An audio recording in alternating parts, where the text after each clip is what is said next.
You're welcome back. Now, following the comments by the sole administrator of Rivers State regarding the tensions in the state and accusing the leaders, and that's the regional leaders as well as the religious leaders, for fueling and taking sides instead of being proactive and promote peace in the state. Well, joined to give us a bit more insight on this is our former House Leader, Rivers State House of Assembly, and former Commissioner for Education, and that's Dr. Tamunosisi Gogo-Jaja, and he joins me virtually. Dr. Gogo-Jaja, many thanks for joining us. Now, earlier I was asking about, the comments that retired Vice-Admiral Ibok-Ete Ibas has said about the elite of the state, as well as the elders and religious leaders, saying that they have failed the state by not acting proactively to end the face-off between the suspended governor and as well as his godfather, that's the Federal Capital Territory Minister, Nyesom Wike. What's your take on his comments? My take is that Vice-Admiral Ibas is not fair to the elders, religious leaders, the elites, and possibly the political class of Rivers State. Now, the first question you will ask is Admiral Ibas himself neutral in this matter? I don't believe that he's neutral because his actions have shown that he has taken side. Okay, let's look at what happened on Sunday.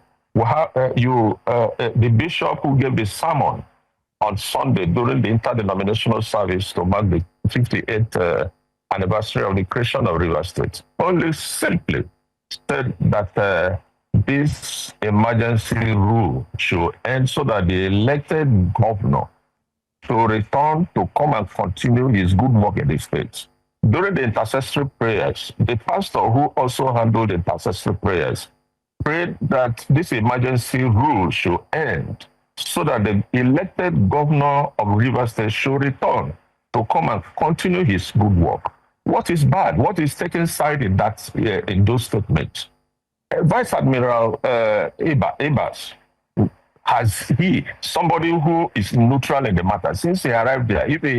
Since he arrived Rivers State as sole administrator, has there been any news item to show that he has consulted anyone on this matter? Has he consulted, has he called, has he visited the governor of Rivers State? And meanwhile, he has appointed sole administrators in the local government areas. Where did he get that from? Is it not from a divide of the disagreement?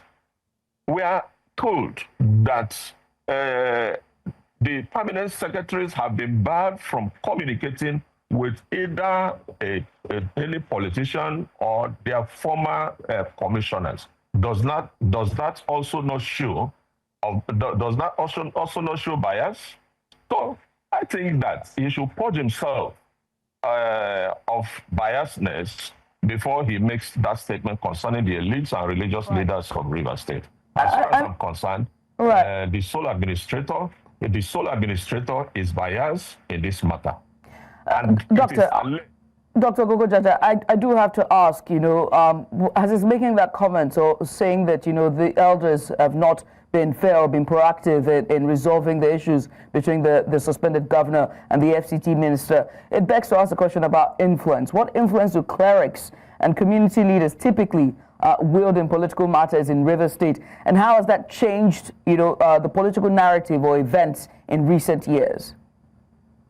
Now let me say to you that it is not true that religious leaders have not made attempts. But you see, these are religious leaders.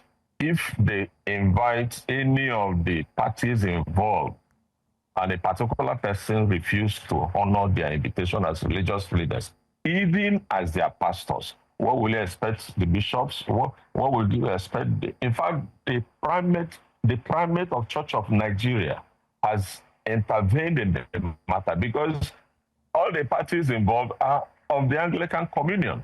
And if you refuse to honor the invitation of the primate of Church of Nigeria, what will you expect the people to do? And therefore, I think that the ball will stop on the table of the President of Federal Republic of Nigeria, because that's the only one certain persons can respect as he stands, because he is the employer of certain persons. And therefore, if the president intervenes, I believe that we will make a headway. And therefore, let me also add that the sole administrator should be careful with the way he indicts religious leaders, traditional rulers of religions. Right. Dr. Gogo-Jaja, I mean, one has to ask again, you know, as we talk about influence here, whether there has been any underlining factors, you know, such as, you know, partisanship or intimidation that may have hindered this leader's abilities to act.